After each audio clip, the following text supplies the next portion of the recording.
Ice cream সেটা বরাবরই একটা শখের বিষয়, যা কিনা মানুষ শখ করে খায়। এছাড়া এই খাবারটি আসলে ছোটদেরই খাবার। এরকম অসংখ্য ছোট বড় কারখানা শনিয়াখড়া, দনিয়া এবং ডেমরা, সানারপাড়, কদমতলী থানা এলাকা সহ শ্যামপুর এলাকায় অজস্র কারখানা গড়ে উঠেছে অবৈধভাবে। এই কারখানাগুলোকে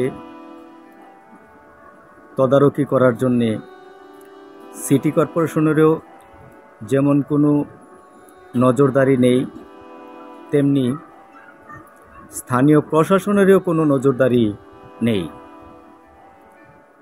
নেই বিএসটিআই,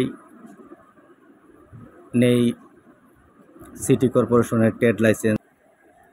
আইনি কোনো তোয়াক্কা না করে এভাবেই চলছে অস্বাস্থ্যকর পরিবেশে তাদের এই অবৈধ ব্যবসা।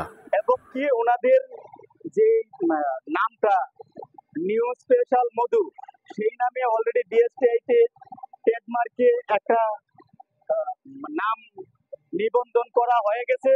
হওয়ার পরেও ওনারা ওনাদের মন গড়া মতো এই পর্যন্ত এইখানে নিউ স্পেশাল মধু নামে আইসক্রিম ওনারা নিজেরাই তৈরি করে সেটা বাজারজাত করছেন।